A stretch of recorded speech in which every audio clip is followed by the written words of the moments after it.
As someone who grew up mainly playing 3D platformers on the PlayStation 2, I've always had a deep appreciation for the vibrant and quirky games from that era, with Jak and Daxter standing out as a personal favorite.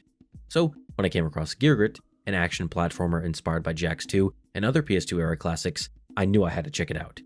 Now, if you haven't already heard of it, GearGrit is an upcoming indie 3D platformer / collectathon where you play as Tansy GearGrit, an anti-hero on a mission to stop the Onyx Directorate after uncovering their secret plans to destroy the planet.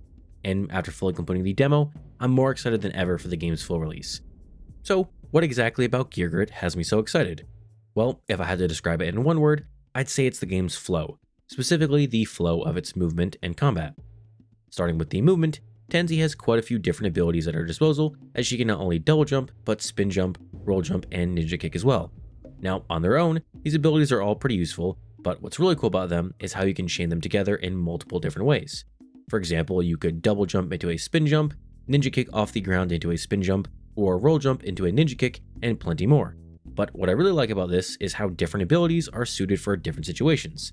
Spin jumps are essentially an extra jump, ninja kicks are great for ledges and bars, and the roll jump lets you cover long distances.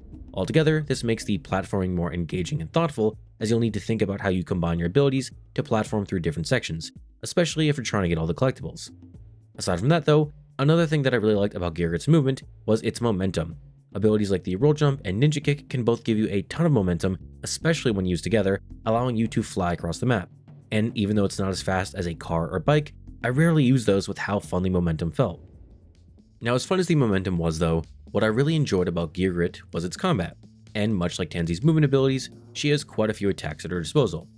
For starters, she has a basic attack with a 3-hit combo, but she can also punch before or after a jump to perform an uppercut or drop cutter, and she can also use the ninja kick and spin kick to attack as well.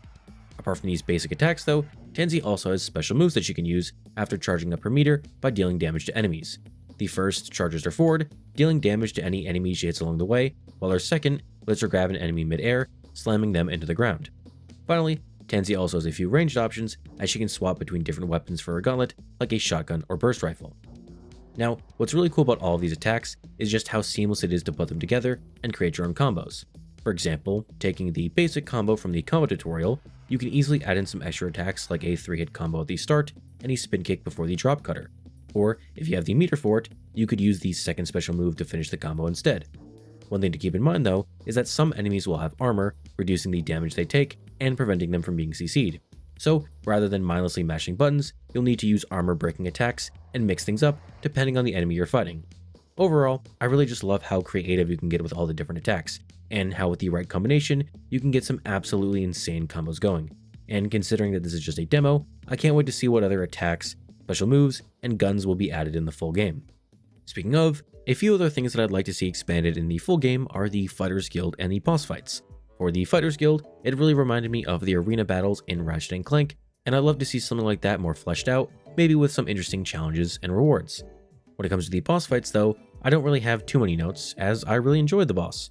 One thing I will say though, is that I'd love it if there were more achievements like the ones in the demo, as not only were they a fun little challenge, but they added a bit of replayability to the fight. And it was really nice how I could fight the boss multiple times, so I didn't have to make a new save to get all the achievements. Now, before wrapping up, I also wanted to mention that I think the game has some really amazing visuals. Not only were all the character designs really solid, especially Tansy's, but there are also a ton of really nice outfits to unlock as well, like the Wasteland or Hat Trick ones. Along with that, some of the UI elements really stood out to me, like the character portrait and how it changes based on how much HP you have, or when you heal or ride a vehicle. All in all, with its fluid momentum-focused platforming, deep and engaging combat, and amazing visuals to boot, GearGrit is shaping up to be a standout indie title, truly reminiscent of the PS2 era. And it's clear that the husband and wife duo, Weston and Jessica Mitchell, have poured a ton of creativity and passion into this project.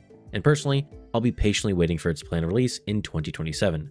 So, if you're craving tight movement, creative combat, or just a fresh take on 3D collectathons, then make sure to check out the game on Steam, and maybe even try the demo for yourself.